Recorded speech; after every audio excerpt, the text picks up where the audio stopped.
Good morning from Panhandle Outdoors, America's only daily outdoor TV show. Your source for fishing, hunting, and information for folks who enjoy the great outdoors. Now sit back, relax. It's Panhandle Outdoors. Good morning, folks. Welcome to Panhandle Outdoors. I'm Winston Chester. Glad you're here this morning. Got a great show lined up. Got Travis here in the studio. We got some really good information for you, all kinds of things going on. But first, our weather brought to us by Haney Technical Center at the corner of Baldwin and Highway 77. That wind's going to keep on blowing, looks like. And also, they're calling for some rain on Friday, so be aware of that. High today, 76, low 62. Water temperature, 67.2, so it's sort of leveling out a little bit. We're not getting that yo-yo like we had recently, so that's a good sign that if it levels out like that, then it's going to start creeping up, and that's when really things going to start happening. Our river read is brought to us by Sand Hill Seafood up on Highway 77. Real good, fresh seafood.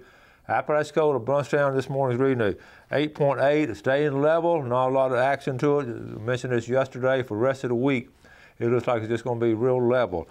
The Choctawhatchee at Caryville is a 6.6, and again, it leveled out also.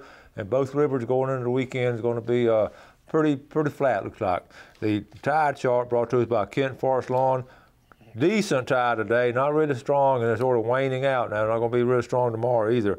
Lows at 5:11 this morning, but it's coming in all day at 8:26. And here's the kicker on this. That south-southeast wind is coming in at 10 to 20. So in the North Bays and the West Bays, that water's going to be pushed up in Choctawhatchee Bay. So even if we don't get a lot of tidal movement, that water's going to be pushed up by that wind. So it'll be real choppy on the downside. You know, you got to be careful out there if you're in a small boat. So just try to figure it out. If you're trying to catch some fish, it'll be a good situation. If you got that out of the wind, you have the water moving in. Let's take a break. We'll be right back. All right, welcome back. And our guest this morning, a familiar face here on Panhandle Outdoors, and a very regular guy with us, very dependable, always here on time and ready to roll. Travis. Good morning. All right, buddy. Glad to have you. Yes, sir. Glad to be here. And we ran into each other at tag office the other day. We did. And we both came out okay. We made it. We got our tags and all, and got to meet your father-in-law. That's right. Nice fella. And y'all the same birthday. Yeah, that's fascinating. Okay, so what's going on? A little bit of everything. I mean, it's March, getting ready to go into April, so spring turkey season and fishing. That's what's going on, and we'll talk about them both. First, as far as spring gobbler season, I've been seeing a lot of pictures. I haven't went yet, but a lot of buddies of mine have had some successful hunts. It's going to run March 17th through April 22nd, and then the weekend before the 17th was youth season, as always. But a couple things with turkey that we always go over seem to be issues, and we had some cases made. Calhoun County, Washington County, we had Jackson, so we've had some cases made with people trying to take or attempting to take wild turkeys within 100 yards of feed. And I just want to go over that rule again. It's a big thing for turkey hunters. Anytime I talk to turkey hunters that really believe in ethically turkey hunting, they just don't like that, because what it does, it's kind of an unfair advantage for the hunter, and that's why they put the rules in there. So 100 yards, so the hunter can't be within 100 yards. You know, if you're greater than 100 yards, you're good to go. So that's the rule. And then feed is defined as corn, wheat, grain, or any other food substance other than normal ag harvesting or planting. Right. So that's kind of the way it is on that. And then obviously you can't shoot a hen, or it has to be a bearded turkey to shoot. Right. And we've seen that mistake get made too. People get, turkey fever like you do buck fever, or gobbler fever. So anyways, but it's been a good season. I talked to some guys that are really serious about it, and the weather's kind of been weird. That wind, the wind's been something has messed them up a little bit, but the first week was pretty nice, and then this wind's kind of kicked in. So that's going on, and like I said, seen a lot of successful hunts. Have you seen some pictures coming? Yeah, and we've got some more today, and we've had some good pictures. But this has been one of the most unique turkey seasons, as far as just crazy things happening and all, about people seeing them in different places, and just odd things happen this season already. It has. It's not over yet. Oh yeah, oh yeah. And we had one of the warmest Februarys I can remember. To me, March was colder than February this year. Yeah. And I listen to your water temperature every time, and that has fluctuated crazy, you know, and I think now we're more on a normal pattern. I think so. And going now into fishing, I mean, you know, our sheepshead, our Spanish mackerel, they've been running. Kings have been running a while. Want to touch on that a little bit. Last year we had a change on king mackerel on the bag limit for recreational anglers in the Gulf of Mexico. Went from 2 fish to 3 fish per person. So I want to remind everyone, you have an extra king. It stayed 2 for the longest time, and now it's 3 fish per person on king mackerel. Size limit stays the same at 24 inches at the fork. And then Spanish, they're catching them all over the place. Redfish Point, Courtney Point, in the pass. They're doing really good, and that's the same 15. They've been in about a week or so, or 2 weeks maybe? Probably 2 weeks. 2 weeks, and yeah, we were talking about that, and we talked about it on Fish Reports, and then you're out there and you're seeing it. We're seeing them, and you know, it's day to day. When we had that little cold snap, I guess it was last week, it kind of, I was talking to some of the charters, the fish were still there, but you had to get super shallow because they were running up shallow to try to get a little warmer. Yeah. And some of the bigger boats weren't able to get in there, you know. So, but Spanish is the same. The first run seems to be a little small, but now they're good size ones. I saw some the other day, they're catching 18, 20-inch Spanish, which is good size, you know, in the bays and stuff like that. So, it's just everything's going on. And then pompano, I've heard some pompano getting caught down toward Tyndall Beach, so that's going to be coming on. Have you heard down at the Cape yet? Yeah, about some scattered reports. You know, nobody's limited out anything. We get some scattered ones over here, actually at the Destin jetties. Oh, wow. I got a report from a guy from over there at the jetties right there. We're catching some, and but not down at Grayton Beach, which is, you know, because Grayton Beach State Park is usually a good place. But they want to catch them there. Over there. And while you're talking to fishing, we got Justin Leake was catching some cobia at the jetties here. Oh, wow. They were just throwing shrimp up against the rocks, and they're actually, you know, people out there now sheephead fishing, and they're catching some small cobia out there, but nothing big yet, but that's interesting. This was yesterday. That's cool. They're catching some there. So you can get out of the wind. That's a good sign. Those young cobia are in here. Maybe they're coming back. Well, what about your sheephead? Have you been out to jet as much? Are they still out there? They are, and we did a trip. Me and my dad and my wife went, and we caught some, and they're there, you know, like they normally are. But you got to fight that wind and current. We were doing it that day. We caught some, but it was a little more difficult because you're fighting wind, current. The wind's going one way, tide's going the other, trying to get that anchor set. But they are, and you talking about catching those cobia. If they're catching them on sheepshead tackle, I bet that gave them a fight. Oh, I know it did, yeah. Really light run reel, so that's good. But so the pompano will be here. And you said that about Destin. We seem to always, you know, they show up there first. Do. And that's cobia too. Yeah. You know, they catch them over there first, and then we get them here, even though they're farther west. And the migration's coming from the east. And I want to talk to marine biologists because I've heard all the theories and all about that current coming in there. I don't know exactly why, but it happens year after year. And Navarre, the area, they'll catch them. Navarre, Destin gets it first, and then Bay County and Navarre gets them about the same time. It's fascinating. I know it.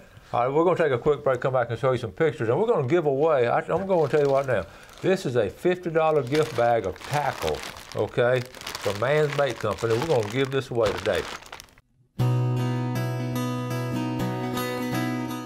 Okay, welcome back. We're going to look at some pictures. We'll get them in on every day. If we don't show them every day, we'll get way behind. Okay, this first one, this is Bruce Terry of Youngstown, caught this 28-inch redfish, 26-inch redfish, and several down the St. Joe Canal, some sheephead and all the St. Joe Canal Saturday. So here's the picture right here.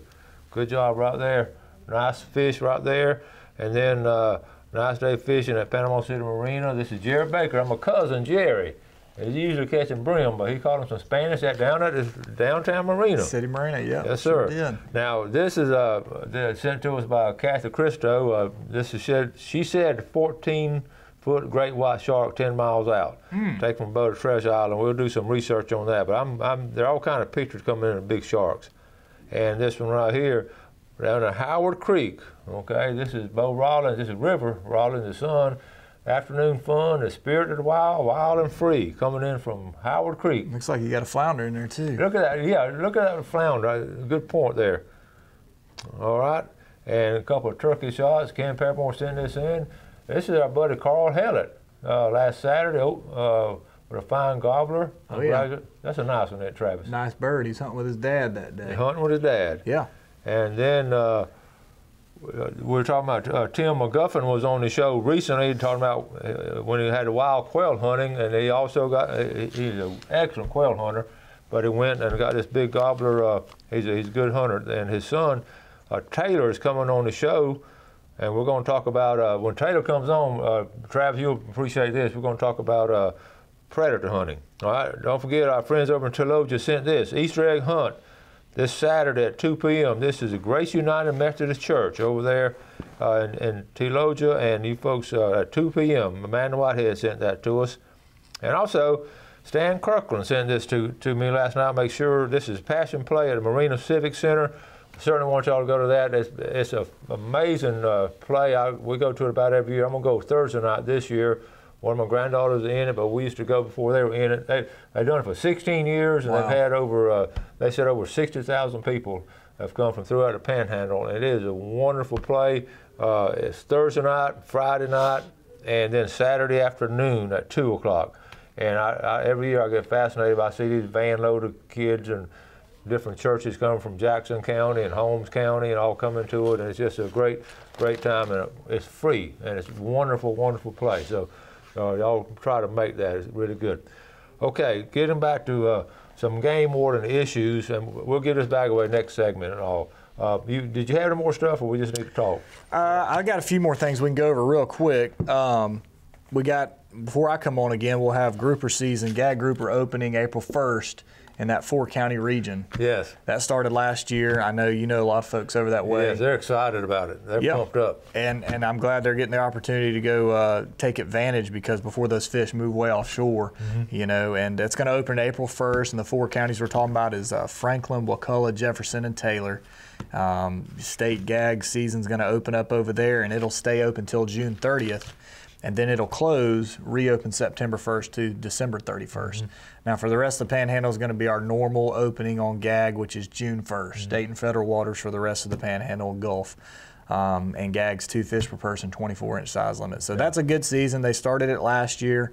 Had a lot of public input over there, and I think it's a good opportunity for them. Well, here's what's cool about that. You've been around outdoors long enough. You see trends as far as outdoors been doing this and doing that. And here's a trend. We're on the cutting edge of it. And I mentioned this last week. There's captains down at Seaquarters Marina. What the trend we're seeing is people in this area just go ahead and chartering a captain down there in April to go grouper fishing, and then waiting and come back here and fish too. So they're getting the best of both worlds. It's a win-win situation for those captains, and these folks up here want to go catch some nice grouper. Absolutely, and for the economy down there. Smaller towns and stuff like that. Each year that's going to get more and more. So you might, if you need those, need me to post those captains back on the show, let me know, and I'll put them back up there if you want to call, and somebody take a group of guys down there and ladies, and just have a nice trip down there and catch some good grouper. That's going to be good. Oh, yeah. And they've got some good fish over there. So that's going to be good. One real quick thing on gag that I wanted to go over. I had an officer bring it up the other day, and he's been getting questions on the water. I know I'm from Panama City. I know it's a common thing for us here to call gag grouper black grouper. Yeah. And that's something that a lot of people do. And, hey, I caught some black grouper. Well, 99.9% of the time it's gag. I'm not saying you can't catch a black up here. It's more of a subtropical, tropical fish. I saw them a lot in Palm Beach County. But you need to know the difference, because we had some people in the bay target them. It's like, I'm catching blacks. Well, they were gags. And the reason it's important is because we have seasons on gags. Black doesn't have a season. So if you're thinking you're catching one in the wintertime and it's a black and it's actually a gag, you could be in violation. So as always, it's the responsibility of the angler to know your fish. There are some differences there. Gags have the squiggly markings. Black grouper, when they first come out, have the more rectangular markings. But when that fish, after it comes out of the water, you know, that's when saltwater fish, they got their most brilliant colors and distinctive markings. They lay in a cooler for 3 or 4 hours with other fish on top of them. They won't look like that at all. So there's some other things you can look for. We'll talk about it next time I'm on. Maybe we can get Mike Norberg on here with us, our marine biologist, and he can go over some of those things. It's important to know, and there's some slight differences you can look for once a fish is laid in a cooler for 3 or 4 hours that you need to look for on the difference. Obviously, when you first catch it's when you need to know too before you keep it. So that's the thing with grouper. Red snapper, again, that will be discussed and decided on. They're saying at the April 25th and 26th meeting in Fort Lauderdale. So we should have an answer on our snapper seasons. And just like we talked about last time, the proposed start date is Memorial Day weekend around May 25th for recreational, red snapper season in state and federal. But we'll have to wait for that meeting, and then they'll go over the exact number of days and start date. Another thing that's going to be opening here pretty soon is Amberjack. Yeah. They've got a kind of a split season this year. It's going to open May 1st through May 31st. And then it's going to close, and then it'll open again August 1st through October 31st. So they're trying to split those up. Usually, traditionally, amberjack and triggerfish have kind of been the same, but because there was the overage on trigger last year, they've kind of revamped the way that is. So anyways, and we are seeing some good triggerfish still come in with that opening in state and federal waters. So that's pretty much it on fishing. I mean, we've got these seasons going to start coming in. Yeah. And again, red snapper is going to take shape here pretty soon, and I know everyone's excited about that. So that's kind of what's going on the fishing front. Sounds good. We're going to take our final break, come out and give away this $50 gift bag.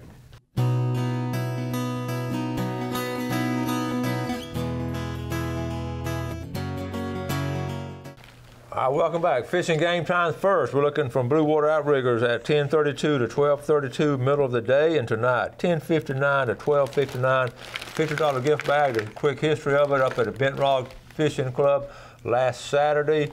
We're giving away prizes. About 25, 30 people up there, folks, and everybody up there watch Panhandle Outdoors. I'll give a shout out to the Barnett family, George Barnett and his wife. They brought their little granddaughter, Mary Elizabeth, and her little brother, George. They came to it. And they did some giveaways, and Mary Elizabeth won a $25 gift certificate, and they bought her a Zebco 33, and on Sunday she caught her first bass with a pair. Isn't that cool? Awesome. Yeah, that's great. So anyway, the grand prize is a $50 gift bag from Mann's Tackle. Y'all know about the man, Tom Mann and Lakeview Fall. You know all that story, and you've got a good story to talk about next time. But $50 worth of tackle, and guess who won the grand prize? I did. They drew the name out, and I had number 255. So I decided we're going to give it away on Panhandle Outdoors. I mean, that's $50 worth of good tackle. Okay, so we're going to give it to one of our loyal viewers. All right, Travis, I'm going to let you pick the name out real quick. And the winner's going to be, who's going to win that $50 worth? And that's going to be Lynn Richards from Southport. All right, Lynn Richards, congratulations. All right, now, we got time for a case of the month. We do. All right. Case of the month. I always try to pick something a little different. This is entertaining. And this is actually up in Washington County. Officer Matt Gore. We've talked about Matt plenty of times. He's a great officer for us. He's a K-9 officer. He actually just recently won Officer of the Year for the Northwest region. Matt, I love Matt. Because he's just a great... He played football for us, and he was one of those smaller than he should have been. But he shouldn't have been able to play football, but he was tough, and he was a good ball player. But go ahead. There you go. And he does a great job for us at FWC, and really great work ethic. He has makes cases all the time, and it's just it's a wide variety of cases that Matt gets into, so it's pretty cool. But this one was up in Washington County around Holmes Creek. He was waiting on a boat to come in at the ramp. He said it was around midnight. A boat come in with no navigation lights, so he stopped the boat, does a resource inspection, license inspection, boating safety inspection, and they were missing. They were short some on their safety gear. One guy didn't have a fishing license. There was a couple individuals on board. And he started talking to them about, what kind of fish they had, which he said this time of year they'll actually go up there and gig suckers, which is legal. Right. Red horse suckers. And they said they had some suckers on board. Well, they get down to it and start looking in the box. Well, they had 2 suckers, but they also had a good-sized bass and a shell cracker. So you can gig the suckers, but you cannot gig freshwater game fish or spear, okay? Or net. There's a lot of illegal methods, but in this case, gigging. So they admitted to gigging all the fish. They actually didn't even have any rod and reels on the boat. All they had were the gigs to do that, and they were up there with like a handheld spotlight, at night getting them. And so anyways, pretty cool case that Matt made, not one you hear about all the time, gigging freshwater fish, or, you know, we've heard of people spearing freshwater fish, especially in that clear water, places like Holmes Creek, and he did really good. So he wrote him warnings for everything, I think, except he addressed the nav light issue, because that's a big safety issue at night, running a boat without any lights, and then he wrote him citations, nose to appear citations for harvesting freshwater game fish by a legal method. So good job, Matt. Good case, and staying out late and checking them guys, you know, and making a good case there. You know, it was well after midnight after everything was wrapped up. So That's good job, cool. Good job, Matt. Good job, Matt. And you know, you can't hide those gig marks. You know, I mean, think about it. If you look at the fish, you got about 4 gigs like a flounder, then you know it's probably taken. So Exactly. yeah. And well, red horse sucker, that's something I did with my dad.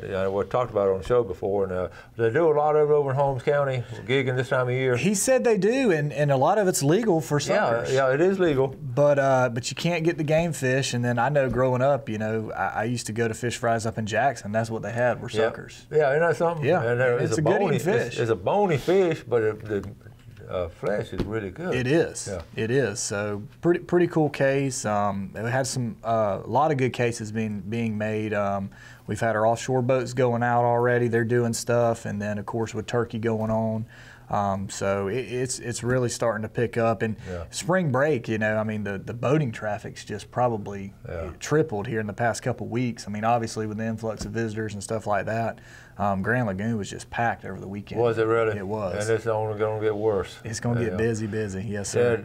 Were there very many people catching Spanish off of the Deepwater Point coming out of Grand Lagoon? They were. Off the shore? I saw them Deepwater Point. It seems to be an early morning thing there, and then throughout the day on the jetties. Okay. You know, you'll see people fish, and they won't do anything for 30, 40 minutes, and then boom, you know, a school will come through and everybody will hook up. So, yeah, the Spanish have been very, very consistent, I would say. What overall? How would you, as an officer observing the sheephead fishing this year, how would you judge it? Has it been pretty decent or slow? Or? It's been decent. It's been steady. I haven't seen it. It's not been crazy like it's been in years past. When I say crazy on the numbers side of it, you know, but it's been a pretty good year. And of course, we had the rule change there. It's not going to take effect until this summer. So it'll affect next season. But yeah, it's been pretty good, pretty consistent. And then redfish have been great. The redfish has been good, hasn't it? Been very, very good. Okay.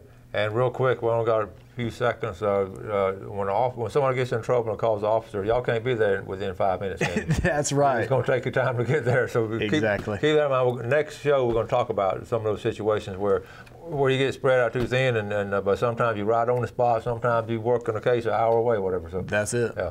All right, Travis, thank you, buddy. Always enjoy it. Oh, good job. Yes, sir. Thank y'all for watching Panhandle Outdoors. We always appreciate the viewership, and do something good today for your fellow man. You have a great day, enjoy the outdoors, and God bless. Thanks for watching America's only daily outdoor TV show, Panhandle Outdoors with Winston Chester, featuring hunting, fishing, and other activities and information to help you enjoy the great outdoors. Join us next time for Panhandle Outdoors.